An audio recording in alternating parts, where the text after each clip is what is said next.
Welcome to Sunday SoulDay, weekly fuel for your mind, body, and soul. Today we have Shawn French, the dynamic host of the Determined Society podcast. He's a mental performance coach for athletes, but also an inspirational speaker. Welcome to Sunday SoulDay, Shawn. Oh, thank you, Demisha. It's great to be here with you guys. Hi, Miss Alli. How are you? Hey, good morning, Demisha. I'm great. Good morning, Shawn. We're so excited to have you on today. Alli, I'm excited. It's good to see your face. I know. Shawn and I went to high school together, and we're just so lucky to have him on our show and glad we reconnected and so excited about your podcast as well. Oh, well, thank you. I'm super happy to be here. And what a way to start on Monday. I know. Well, we had such a beautiful conversation and learned a ton about you, your background. Would love for the audience to learn a little bit more about just your journey as an athlete, because you're so passionate about athletes, and a lot of, the content you put out is just incredible. If you guys aren't following him, definitely do so. But take us through your journey a little bit as an athlete, like including some of the highs and the lows of just being an athlete. A lot of lows, I can tell you that. But it's funny because I always grew up. I grew up in California, right around there with y'all. And right when I was a kid, I just remember my earliest memories being at the baseball field, watching my uncle, my cousins play baseball. And it was just something different. It was a part of our life. It was a part of our DNA. And it just wasn't watching a baseball game. It was just something that was ingrained in your soul. And so I took that on. I used to love watching them. And I remember my mom and my grandma having to pick me up and rip me off the baseball field and take me home because my eyes would get so bad. I had these really bad allergies and I couldn't see and I was itching and they were like beet red, and they would have to literally rip me from the baseball field and take me home because I'd rather be in pain at the baseball field than be anywhere else in the world. And so watching my cousin who played college baseball, my uncle played college baseball as well, and ended up playing for the Montreal Expos for a little bit. And I just gained this love for this game to where it was just something that I could not live without.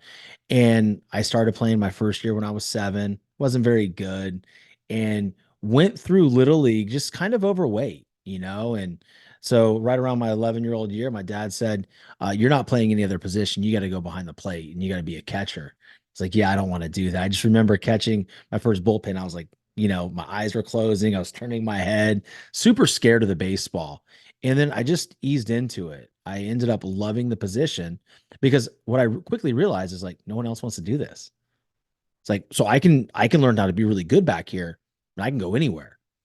And as I got through into high school baseball, I don't think I was cool at all, right? My freshman through junior year, even senior year, I think without baseball, I don't think anybody would have known who I was. So it quickly became my identity.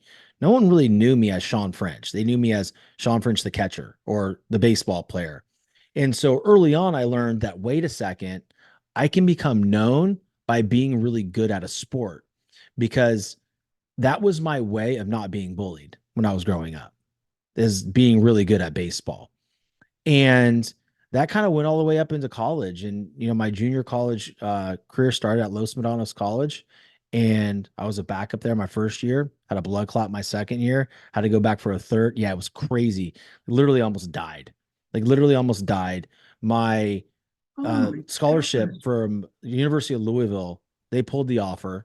I thought it was all over, And so I ended up transferring to College of San Mateo and lit it up my, what would it be, like my red shirt junior year or sophomore year. Sorry. And shortly at the end of the season, I was told that I was going to go first day in the draft. I was one of the top catching prospects in the state of California for the Arizona Diamondbacks, and I fell completely off the board. Did not get drafted, had no college offers. And I'm sitting there as one of the best catchers in the state of California with nowhere to go. And LSU was playing in the College World Series, and they ended up winning it. And I got a call like a week later from them, and basically took lunch money to go there, and got there and shortly got injured again, and that's just kind of where my mindset just started to really torpedo, because growing up, I was always working on my skills, my catching skills, my hitting skills, how to throw a baseball, how to be the best catcher I possibly could be, and also a great leader for the pitching staff. but I never worked on anything mentally because no one was talking about it. And when I got to LSU, it was so apparent that's where my deficiency was. And by then it was too late. And I never got what I wanted to out of the game while I was in it. Oh my gosh. It's like your career had so many highs and lows, Mhm. and those lows just wear on an athlete, like I suffered from a lot of injury in college, like running track. I got a later start, like you started early, I got a later start, but those injuries, like not working on your mindset, it really, it takes a toll on you because like our whole identity is centered around our sport, and so I can only imagine like, going through all of that and then still going because that's a testament to your resilience too. It's like not giving up either. So thank you so much for taking me through that. Absolutely. And you know, there was no option though, right? That's the thing. It's like there's no option not to keep going because at that point it's like, well, if I don't have this, who am I? Mm-hmm. Like where does Shawn go? Like I'm nobody without this sport. And that's what was really scary, and to the point of, up to my last out, in the College World Series, we got beat by South Carolina in a slugfest, 11-10. That last out was recorded. And then I was like, what now? But I don't know Yeah. who I am. And I keep saying that because I want athletes that are listening or watching this to understand like we all feel that way, Yep. and I think it's important now to bring the awareness to athletes that you need to understand who you are without the sport immediately because one day you will not have the sport. I don't care if you go to the big leagues, one day it's over and you can have this big illustrious career and you could be a Hall of Famer. But how do people in your life going to feel Mm-hmm. about you if you don't even know who you are when you're done? And it's just so needed because that last out, I knew that my life had just started, but I didn't know where to go. And Yeah. it was debilitating. Yeah. And that transition, we've seen it, Alli and I, and I'm sure she'll speak to it. It's like I've seen it on the high level with my father who played professional football and also just with my siblings, myself, we competed on all different levels. Like Mhm. that transition coming out of it, no matter what, if you're at the high school level, if you're at the college level, big leagues, like you said, like it is such a transition in just finding your footing in it, so I constantly tell people, give yourself grace, and also like build things around you outside of your sport, like a community of people, like, trusted advisors, like things that go to different seminars, conferences, like step outside of your comfort zone. That's what I wish someone told me Mhm. when I was coming out of it, because I really was like a deer in headlights. I had no idea. My whole family is like, they're all athletes. So I had no Mm. clue, it's like which Yeah. direction. But what I will say that really helped me is I was not afraid to try anything. And I think that's the athleticism in me. Like I was not afraid to fail. I wasn't afraid to try because I was like, I'd already failed at the thing that I love so much. So, Yeah. It's really hard. Like for me, I just went on a downward spiral. Started hurting people, started making bad decisions, just filling that big void inside me. Like I don't have the same friends anymore because I was doing stupid things and burn relationships. We don't speak.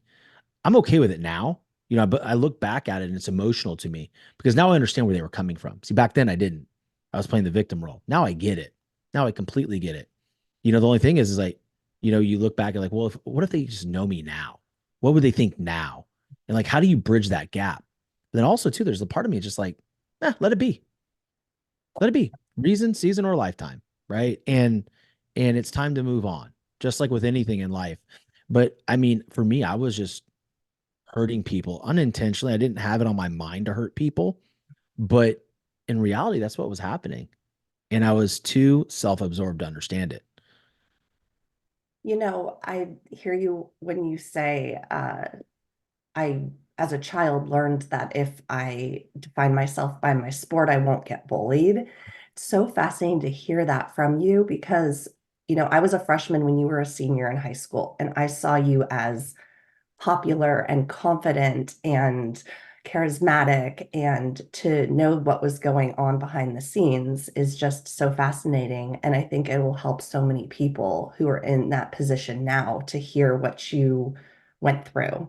and defined yourself by your sport and what your why was at that time, right? To avoid being bullied, to be accepted, right? We're all afraid of abandonment, rejection, and loneliness. And that was the best you could do with what you had at the time until you found something different.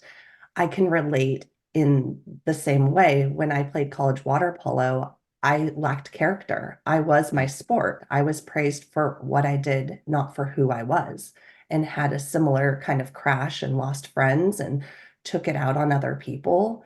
And it almost felt like a child star, like you burn bright and then you burn out. Yeah. You don't know who you are anymore. Yeah, I appreciate that. And it made me emotional with you, sharing your feedback about me then. Mm. And it just goes to show like you don't know how other people see you because they're not going to go out and just tell you. Like you weren't going to just tell me that as a freshman, and like, so we just don't understand how people see us. And then the whole conversation that you just crafted around the childhood star that shines bright and then burns out. It's what it is, and I didn't have, I had role models, right? I had my mom and my dad, but they were different. They weren't, they couldn't help me. I'll just put it to you that way. Love my mom. To unbelievable woman. But she was still struggling with her own stuff. Her mom passing in 97, which is my grandma, she was my best friend. Like all these things that were happening, there was no one there to help me with what I was going through. It was just buck up, don't be a sissy. And that's not really great advice at all.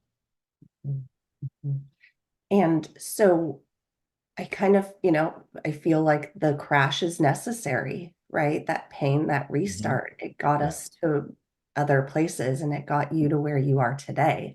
And so that transitions me into my next question. So your journey into sports psychology, personal development, and mindfulness, it's fascinating. And it's based on everything that you've been through, right?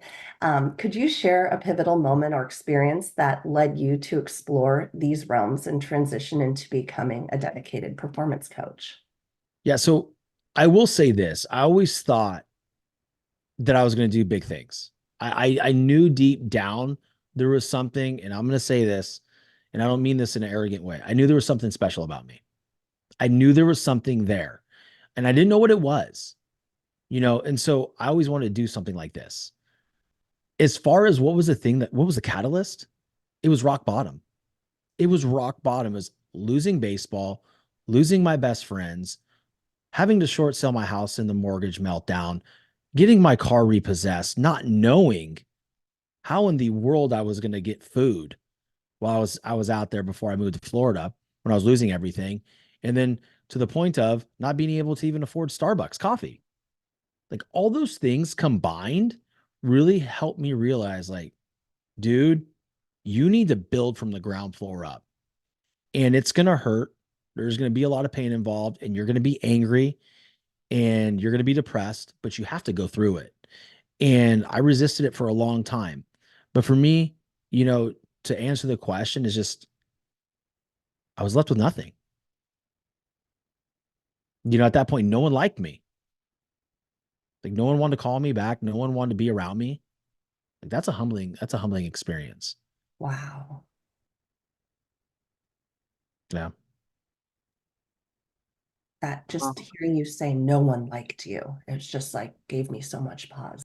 It makes me emotional because it's like I always wanted to fix things with Shawn and them, right?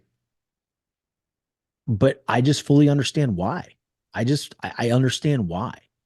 I never could understand how to apologize. I could never understand how to do anything. Because the one thing that I wouldn't do is like, why are you mad? Like what's the deal? I didn't say that or I didn't do that. That wasn't my intention. But I don't think I ever just said like, I get it. I wouldn't want to be around me either. So in case they hear it, there it is. I get it.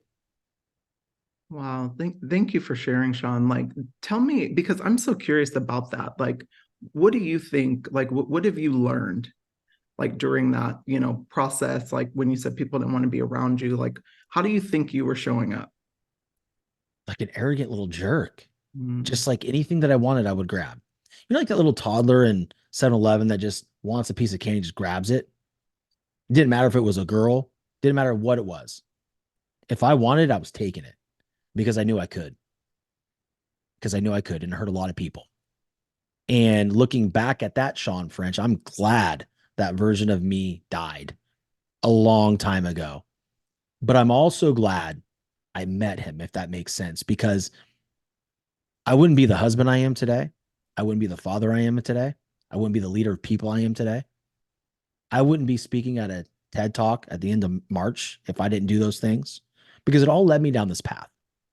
And if I could impact others so that they don't go down that path, then hey, I'll wear it on the chin.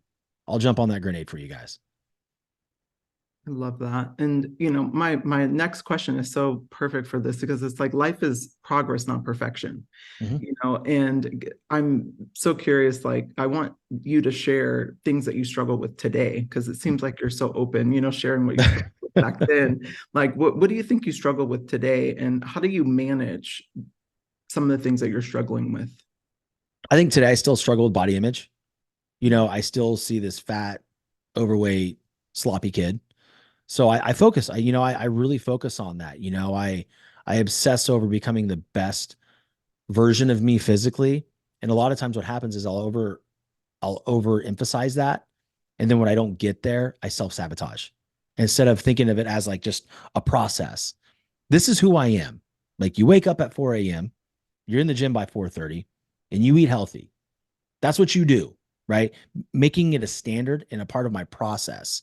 So, that's where I'm at right now. That's where I'm going with it. I think I know I still struggle with that.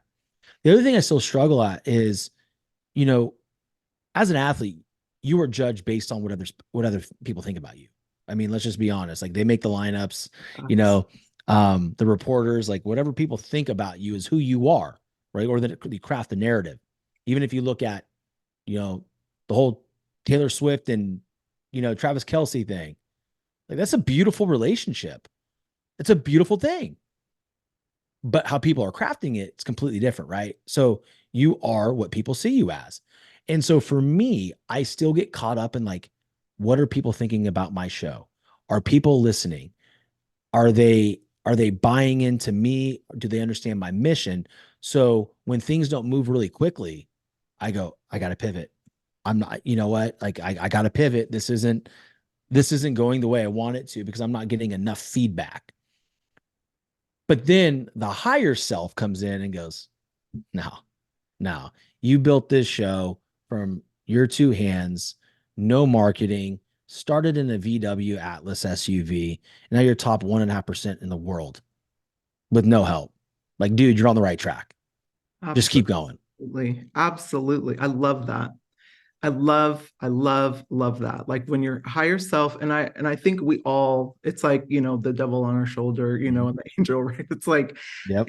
it's your those voices, that we carry from our childhood trauma, like things that we think of ourselves. But if you're aware, and it sounds like that's really what you learned is just having a lot more awareness, to tap into your higher self and to be able to look through that lens rather than a lens that's looking for approval from others. So thank you so Yeah, I much mean, for sharing that. the mindfulness, right? We were talking about earlier is you just have to be self-aware.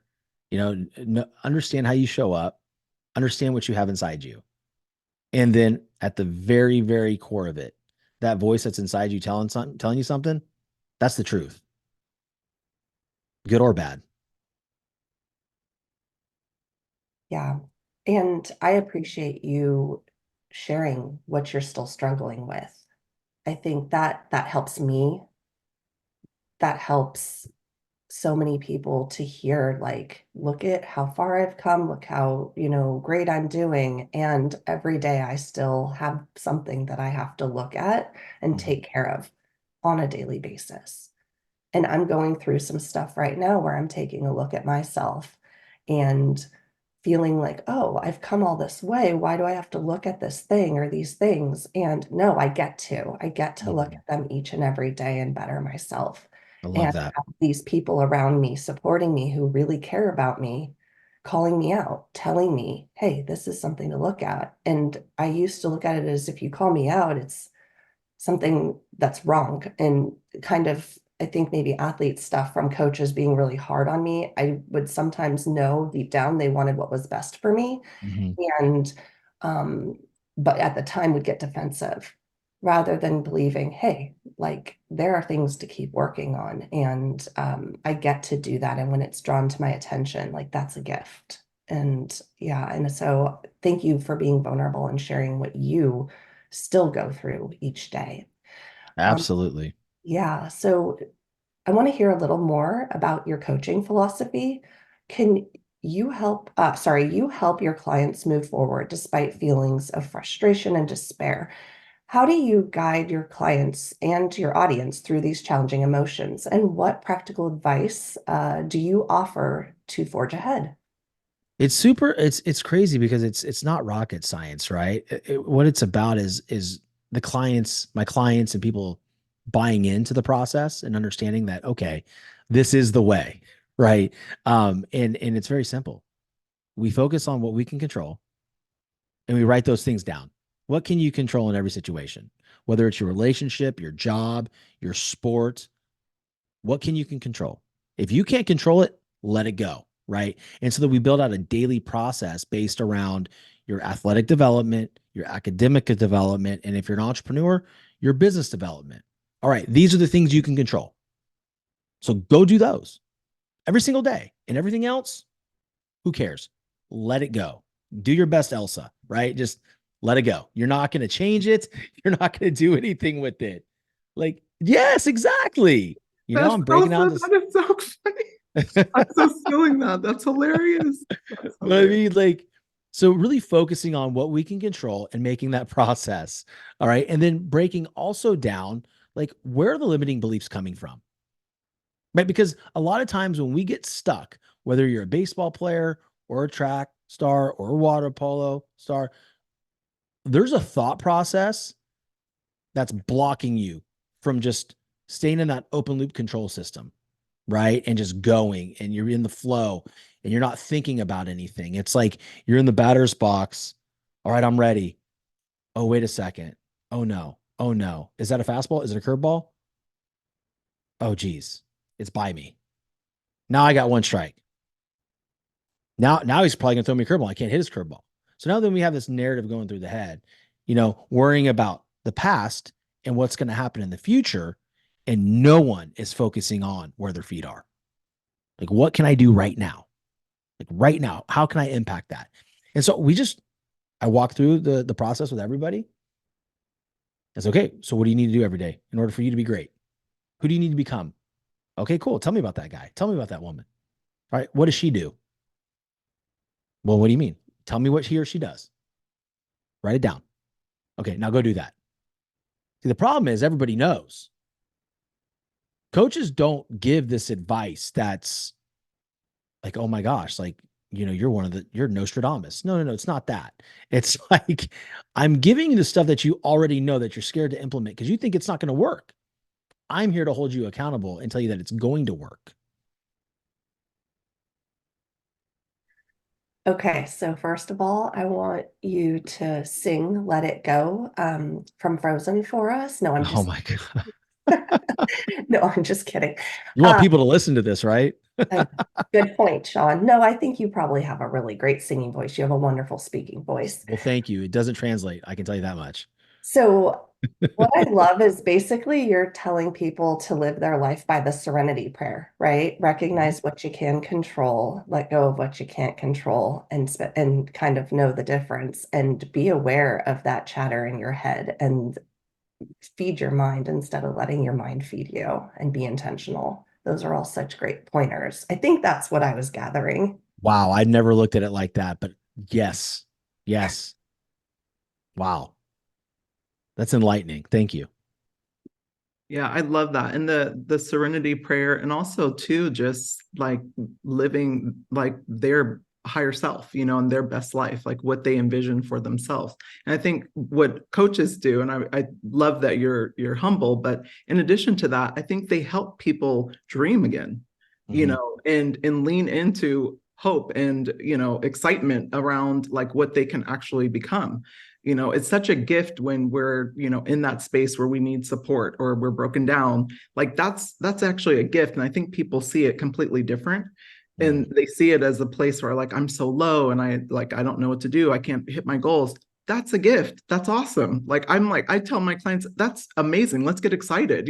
Like I'm excited for you. Like now we get to rebuild in a way that you've never done before. So in addition to that, I think you're also doing that. So that's just amazing. I wanted to talk about your content because I love your content. You're not only speaking to adults, but also like parents and children, that you're kind of coaching. Can you share with our audience, like some of the areas and challenges that you have seen when you're supporting both children and parents through their kind of sports journey? Oh, that's a tough one. Okay. Because when you're dealing with the parent, you're dealing with their insane amount of expectations. Okay. Don't get me going down that road right now. All right. Because I'm going. No, I kind of want you to go down it because I was like so excited to talk to you about that. I'm going. Yeah, Good. I'm there, baby. I'm there. Good. I love it. Let's do it. I'm here for it. So these parents, let's talk about baseball because that's what I have the most experience in. So we have these parents that want to take their young adolescents who maybe 10, 11, sometimes 8 years old and enroll them in these travel ball organizations that are only worried about winning and posing with these fake ass rings. No one cares. Like literally no one cares. That college recruiters aren't there. College recruiters aren't going to care how many, 8U tournaments you won when you were a kid. Like, wow. Like it doesn't matter. I believe in travel ball if it's a developmental organization. Okay. If they actually practice. So for everybody that likes to come on my platform, even here locally and try to smoke me on Facebook about travel ball and asking me when the last time I coached a travel ball game, it doesn't matter. I choose not to coach travel ball because there's only a couple organizations that I know that actually develop kids.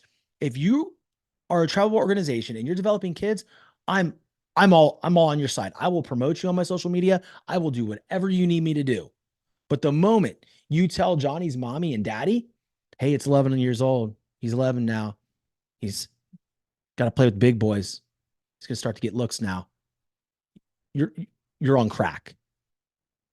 Like literally, like you are insane. So that's the challenge right there, right? Is the narrative around travel ball and how I heard, this is no joke. There was an 11-year-old 2 weeks ago that played 9 games in a weekend. Come on. Like, why? Even if you're not playing every single game in that 9 games, why aren't you off playing? Why aren't you off playing in the street with your friends? So that's a challenge. That's not the kid. The kid does not want to play 9 games. The kid wants to play 9 games because he wants to see mommy and daddy smile. That's why. And that's the second part of the problem. The second part of the equation, the child is conditioned to do that, and to see mommy and daddy proud, or most likely daddy proud. Okay. That's why they call it daddy ball instead of mommy ball. It's daddy ball. We're one pissed off parent away in a checkbook and another check for having another travel ball organization. That's it. So those are the two challenges, the parents and their expectations, and then the children trying to uphold those expectations just so they could feel loved. Oh my God. That's the disconnect. That's the problem. Thank you so much I'm so grateful you went there because it's exactly what I wanted to talk to you about, because I'm in Arizona and, sports are big out here. And, we have parents that are putting their kids in travel leagues and doing all this stuff. And they're like 8, 9, 10, like super young. And they're like, why isn't your son in organized sports yet? And I'm like, well, he's 7 and he has plenty of time. And I Like love I them. didn't start exactly. No, facts. And I'm really big on fundamentals.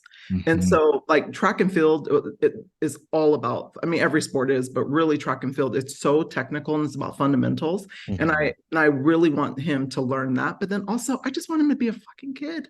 I want him to be a kid and just go Mhm. play with his friends and enjoy Yeah. his childhood and not worry about people yelling at him and, and putting the pressure of winning. Like, I just want him to have fun, and that's exactly what he's doing. And I'm like, there's plenty of time. I remember, for me, like I played sports when I was younger, but not really, serious about it until I got to high school.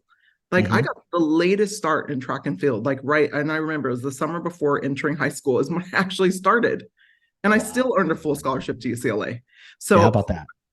and so I just say, like, if your kids got it, like you'll know, like you don't have to put the pressure on them Mhm. when they're really young. And I love that you hit on the parents' expectations. I see it like a lot of the fathers are living through their sons or even mothers living through their daughters, and it's so much Mm. pressure on the kid, and Mhm. the kid, of course, all we want to do is please our parents when we're young, like, and make them happy and smile and be celebrated. And, so I love that you mentioned that. And I'm still floored at 9 games for a kid. I just, Can't I'm, make this shit up, Demisha. I I, can't I even can't wrap make this my shit up. head around that. Just even what it's doing, how it's breaking the body down. Like that is the problem. I want to just, mention that, and then I'll stop talking. But because I'm so passionate about this, I but love it. I'm like, but I am, because I'm like, they don't understand. Like the body is going to break down at every level of the Mhm. sport. So if you're starting super young, putting your body through all this rigorous stuff, like you're just gonna be broken down, by the time that you're able to really perform. So Yeah. thank you so much for sharing. I Absolutely. love, Shauna, I love how you broke it down because I kind of was looking at it more from the parents' perspective. But when you said the way you said it, that the parents have some sort of something, maybe an unmet need, and they are putting this pressure on these children. And then the flip side is the child is most often doing it for the parents' approval, for that smile. And I'll admit that with my older kids, that's what I did. Mhm. And it wasn't, for some people, I think it's an unmet need. For me, I went far in sports. I think I did what was done to me. I Mhm. thought that that was love when I had the pressure, and it wasn't just from my parents, it was everyone around me and the approval and the praise that I received. And so I thought that that was love. I didn't realize I was operating out of fear. I thought it was love to, show up for my kids, tell them what they need to work on, Yeah. want it more for them than they wanted it for themselves, because I thought that was happiness. And I know better and I'm doing better. And with my yeah, my 4-year-old daughter, it's, every day I'm working to not correct her, like, hey, you got it. Even my husband, who is so not, he's so go with the flow. He said something to me about, like, you got to work with her on her kicks and her turns. And I was like, you know what? I want her to have fun right now. And I Mhm. have to do this. That other side of me will kick in, and I have to be intentional in letting her be for and letting her have fun Yeah. and not being that parent I was before. Because, like I said, I now know better and I'm doing better. So thank you for touching on, you said you didn't want to go there. I'm glad you went there. And Demisha and I actually talked about this before we were on with you. And I had those in parentheses as bullet points to go Yeah. over, like where they only focus on what they do rather than who they are, or they focus Mhm. on that sport, and then other areas of creativity are not, or other skills aren't being looked at or highlighted. And so, yeah, that's such great stuff. Transitioning a little bit back to psychology of sports, how does your passion for psychology of sports and human performance drive your coaching approach?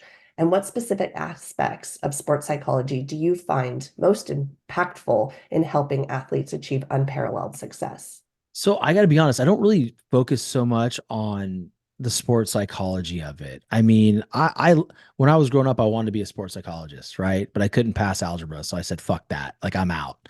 Like I Who was your dropped, algebra teacher? huh? Who was your algebra teacher? No, I mean, like, this is at LSU. I had to change Oh, my okay. major. I'm like, general studies, let's go. Let's get out of here. I don't have to take algebra. Like, it's cool. I'm out. Um, I really try to just like, again, I just really like to seek to understand, you know, there's a subconscious, there's some limiting beliefs.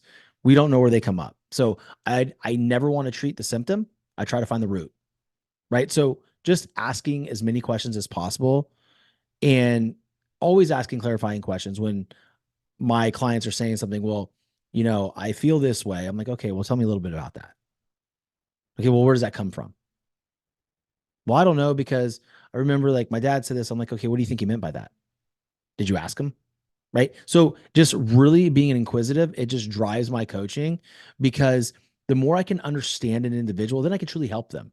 If I just go a cookie cutter program, just like 90% of these coaches out there that, flip the toggle on Instagram to coach, right? That really aren't coaches. See, I was coaching in my real life before I flipped that toggle on Instagram. That's a big difference, right? And the whole world may not know me, but I'm like an actual dude that knows how to coach young athletes. And it's about asking questions and it's about tailoring specific conversations based on the needs of that individual. Like for instance, I work with a kid in the SEC who's probably going to be a first day guy, the baseball player. He's absolutely incredible. No one knows it yet because he's been injured for 2 years, but he will go first day. I work with a double A pitcher and I work with a high school pitcher. And I have some other clients too, but those are my three baseball players that I work with. I don't have the same conversations with them because if I do and I just go off the book of what I'm certified in, like I'm going to fail them. So I just have to understand who they are at the very core of them. What's their heart? Like, what's their heart? I go off of feel. And that's how I coach. Mhm. Yeah. No, I love that. Like, there's only so much we can learn in a course. You said Mhm. earlier that there's something special about you, and I think it's your awareness to go off your intuition, your feeling, and to come from a place of love. So that's Yeah. great. I feel that. Yeah, I love that you mentioned that about the coaches because I think a lot of times we've seen, the coach title pop up a lot and it's comes from a place of, intellectual learning, whereas, you have the experience, so it's more experiential, like you're coming from a place of experience from, and I think to me those are the best coaches, the ones that kind of didn't, they've been coaching their whole career, and Mhm. they're taking a lot of their experiences and then applying them, and a lot of their learnings, and then getting curious and having all the awareness and just coming from a place of really caring about the individual. And that's what it sounds like you really care about the people that you're coaching. So love that you mentioned that. Um, Thank you. yeah, I wanted to talk about your podcast a little bit because Oh, my baby. oh my gosh, your podcast is the bomb.com. I love your Thank you. sign, first of all. I've been wanting to say that the entire show. Thank you. But your Determined Society, tell us a little bit about that. Like, how did you come up with the idea of creating the podcast, but then also the community that you're building? You've attracted just incredible guests on your show. So I don't even know how you're doing that because Alli and I are, in the same boat. Happy to make any introduction that you want, by the way. Oh, you're the best. So, how did I come up with the idea? It was right around, I would say 2014, 2015-ish. I was very unhappy. I was in, a marriage and we just weren't good for each other. We're friends now and respect her tremendously. But it wasn't always that way. And I was just miserable. And I was meeting with a client one day named Chantel. And I used to sell payroll and for a big box company. And she's like, "How are you?" I'm like, "I'm great." And she goes, "You're wearing a mask." I'm like, "Oh shit, she sees me. Fuck. You gotta be honest. Like, I'm just not good." She goes, "What's going on?" And then so I tell her, and she goes, "You know what? You got to listen to this guy named Andy Frisella. Have you heard of him?" I'm like, "No, don't know who he is." So he has a podcast called the MF CEO Project. I'm like, "Does MF stand for mother?" And then she goes, "Yeah." I go, "All in. Sounds like my guy." And he gave a lot of, great advice on entrepreneurship. And he was okay with doing it and telling people his secrets because he said it on the show many times. So I know you guys aren't going to go out and do it. So I'm going to give you all the information, but you ain't going to go out and do it until you decide to make some changes in your life. So I listened and I listened and I listened. And that's when it kind of, the pilot light kind of turned on. I'm like, wait a second. I know one day I could do this. One day I could start a podcast, you know, but I need a studio, I need all these things because I just didn't know enough. And I would say that started happening 2020. I started doing 70. I did 75 hard, and I was very frustrated throughout the whole process. And what I mean by that was, you know, I was in the medical industry by then, and I was getting in good shape. I felt like my mind was getting sharper, but I'm like, dude, I ain't shit. I'm underachieving. I got to invent something because I'm meant for more and I don't know what it is. Like I'm frustrated. Like I was in so many bad moods. And God bless my wife because like at that point, like that should have been a happy time, right? I'm getting in great shape. I'm sharpening my mind. I'm opening up chambers in my brain that I didn't know existed. But I took it as like, I'm losing. I am losing because I can't figure this out. And so one day I just like said, just, you know, like, who am I? And a friend, an acquaintance of mine, Natalie, she goes, I need you to start building a personal brand. I'm like, yeah, okay, sure. Yeah, personal brand, me. So I need you to post a picture of yourself on your stories. And in the question box, like, what is the first word that comes to mind when you see me? I'm like, oh no, that's too scary. That's really too scary. That's kind of when the journey began, right? And that was right after I did 75 hard. So I have like, you know, a picture. I look really, really, you know, I look good. I look good. And my friend said, you know, choice words like, oh, you're a douchebag. That's what I think of you. Nice hat, dumbass. Like, but then most people, right?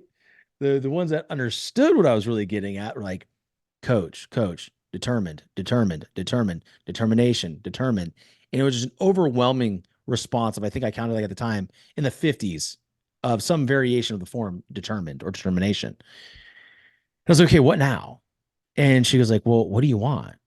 I'm like, well, I just want to wake up in a society that is determined, that just goes and chases their dreams no matter how they feel. Because your thoughts and your feelings don't matter. They don't care, right? Your goals don't care about any of that shit. So like, I want to wake up in a society that people go after what they want. And she goes, that's it. Determined society. That's your brand. I go, I hate it. Hate it. And she goes, why? I go, it's missing something. I said, oh, how about the word the? And that was my contribution to the Determined Society.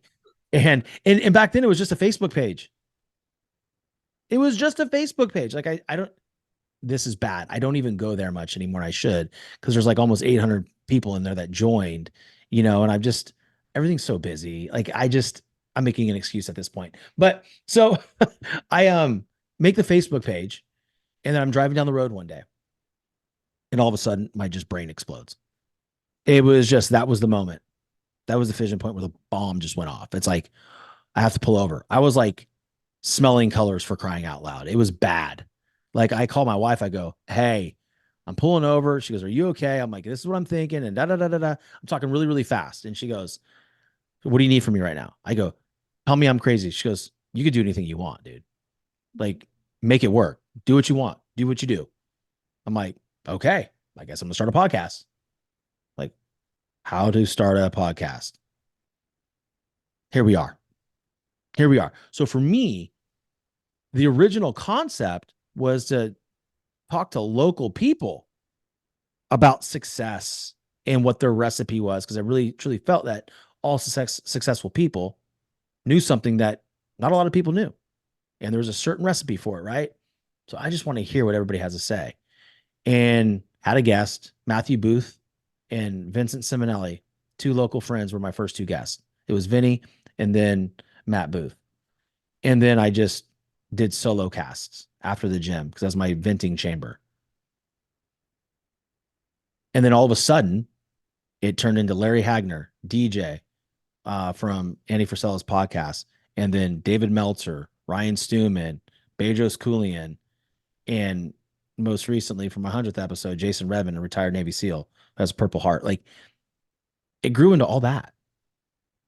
And every one of these people that are massively successful, have a point in their life where they were at rock bottom and they decided to do different. And that's what we talk about on my show.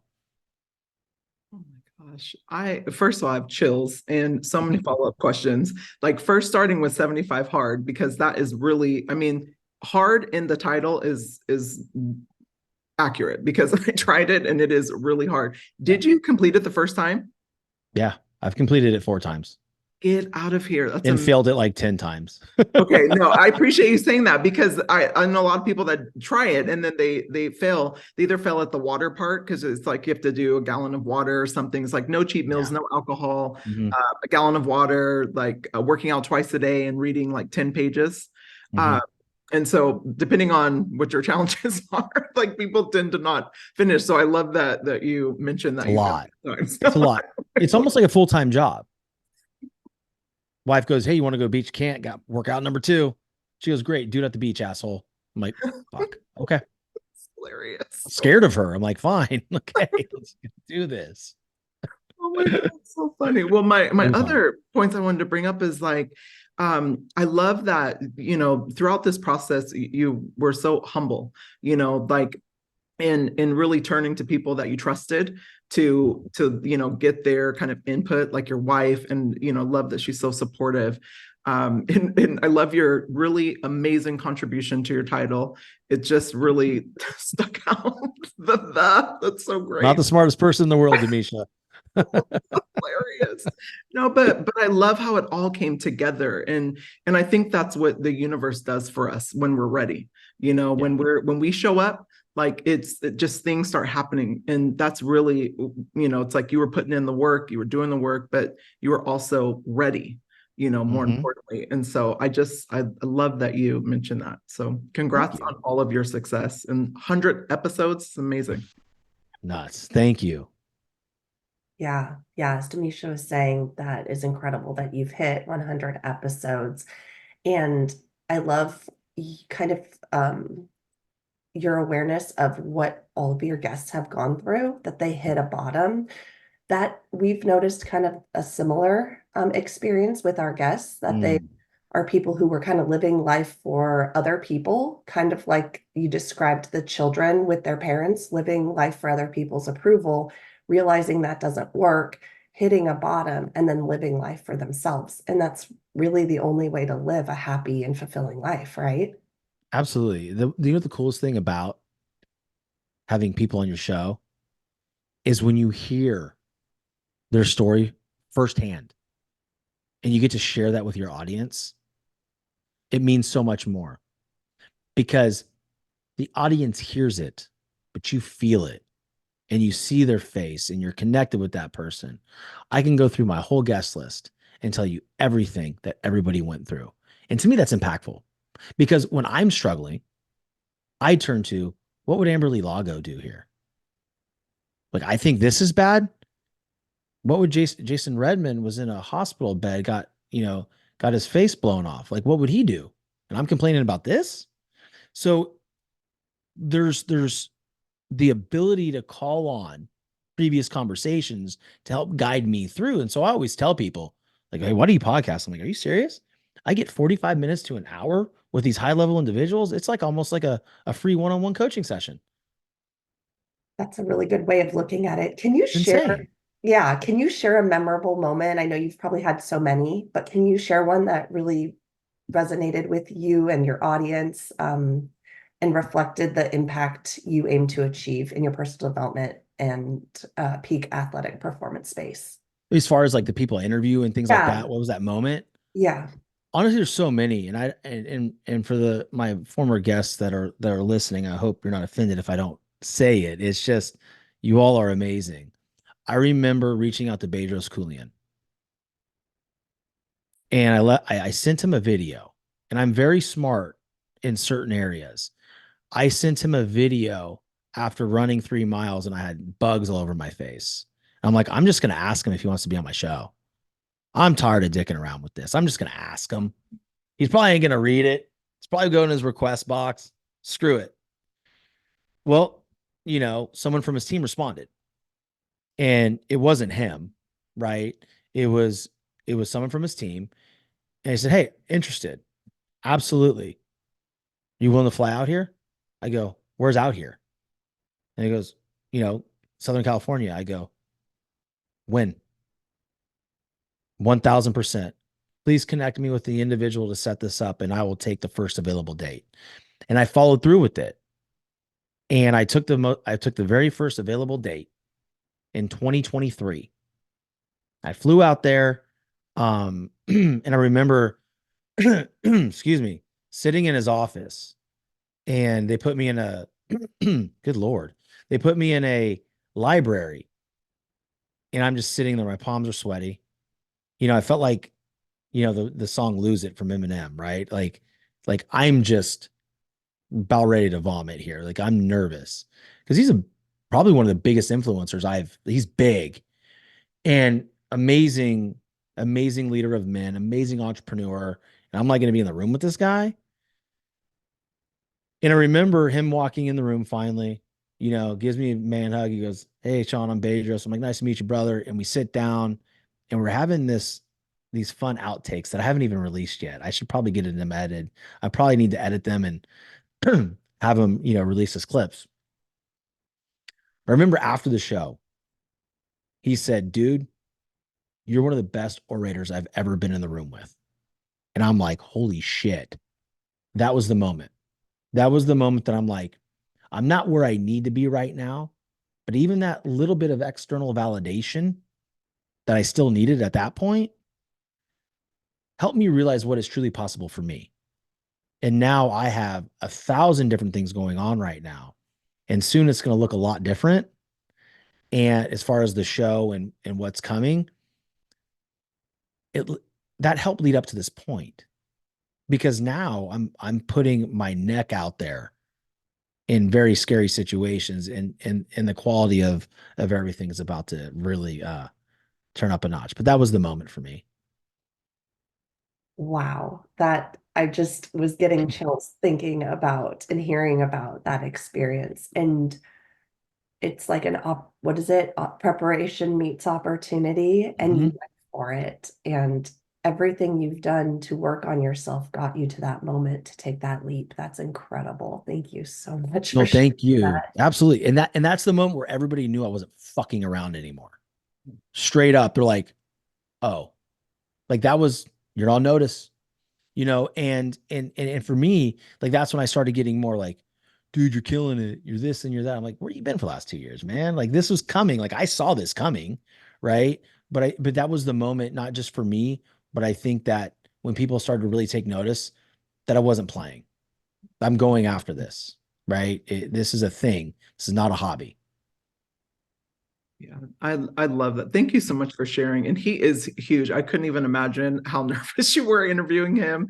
And I love that you said that, it's because that's what we feel like. Like Alli and I are both, students and teachers, and I feel like every time we come on, and interview a guest, it's such a privilege, and it's like free coaching because I'm telling you, we extract some nugget or what I like to call gems out of Mm-hmm. every single guest, and I'm hoping that our audience takes at least one thing away from every single person, whether they see themselves in that person or they're, grabbing a nugget. So Yeah. thank you so much for sharing that. Well, you are doing so much and, giving to so many people, who you're coaching and your audience.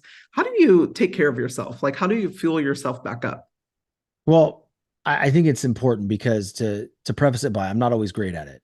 And I slip a lot, right? But for me to take care of myself fully and for me to be, I would say, even keeled, is I have to wake up at 4 a.m. and be in the gym at 4:30. Because, for instance, like today, had I not woken up at 4 a.m. and gone to the gym, I've been on calls all day. This is like my fifth call. And then I don't stop until 9:30 tonight, right? I'll take a nice chunk out of the middle of the day from 3 to 8. I'm dad.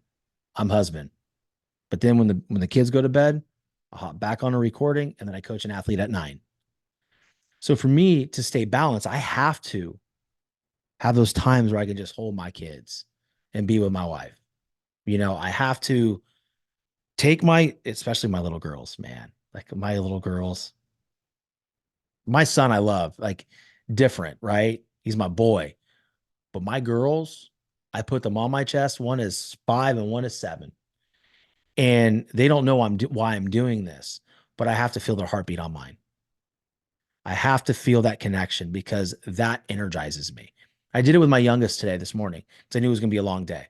So she got on top of me. We're laying down. It was after I got back from the gym. And I just felt her. Like, and it gets me through because I know I get to see her again. And now I get to see her at 4:30 at gymnastics. I'll meet her there, surprise her. So that's how I stay fulfilled. When I don't do those things, it's not pretty at all. Like, I am a monster, to be honest. Yeah, and it's really about harmonizing all the areas, you know, and of our life, and then finding those pockets to fuel ourselves back up. So I love that you take that because, you know, not a lot of I would say men, you know, do that naturally. And so and women struggle with it too, right? And so it's like I love that, you know, with a lot of the information that's out there, you know, on the internet, on social media, everything, like we're just realizing that that is so important. It's like finding those pockets to put ourselves first, but then also fueling ourselves back up. So then we can serve, you know, the community Absolutely. that we're serving. So love that. It's important. It's important. Absolutely. Wow. That is just amazing. Like, it makes me want to do, like, we take from other people's self-care and what we think might work for us. And I haven't even thought of that. That was something I did when my daughter was a baby, and just kind of sitting there and experiencing kind of her alive and with me and connected. I think that's really beautiful. Thank you for that. There's something about it, you know what I mean? And I think it's like an instinctual thing that we don't realize, yeah. right? Like, feeling that. Mhm. Sorry, I don't know what's going on with my voice right now. Probably because it's the 5th call. But it makes me feel more alive. It's beautiful. Thank you. Thank So you. my last question for you is, where can people find you, Shawn? Boys in the Hood. I'm right here. See the shirt? No. So you can find me on Instagram at the Shawn French. You can DM me there. Let me know where you heard about me, and I promise you it's me communicating in the DMs. I love to hear from people. Go to my website, theshawnfrench.com. But if you want some amazing interviews, go to Apple or Spotify, The Determined Society, and everything to know there is about me. I even give my email out on that show. So I'm get a holdable. Get a holdable? Get a holdable? You're get a holdable. I am very get a holdable. Oh, that's great. Shawn, this has been such a soul fueling interview. Thank you so much. Your self-awareness and your ability to call yourself out is such a breath of fresh air. It's something I'm going to take away and add intentionally to my day. So thank you so much. Thank you guys very, very much for having me on. You guys are amazing. You got a great thing going on here. You keep going. Thank you. Thank you. Well, Keep it going, man. you saying it just means the world to us. So I'm just like Alli, echoing Alli. This was just incredible. You're hilarious. And I'm so glad that you kind of pointed to your shirt because it's the first thing I saw. I'm obsessed with that movie. So love the Boys in the Hood. I'm going to be looking for you there, apparently. And love your hat too. But thank you so much for coming on and just blessing Sunday SoulDay and really just dropping all your gems, but then also just sharing that like it's okay to go through stuff, you know, and there's light at the other side. And so I just really appreciate your humility today and just your awareness and also just the love you give out. I feel it on your show, on the internet, and also here. So thank you so much. Well, thank you. Appreciate you.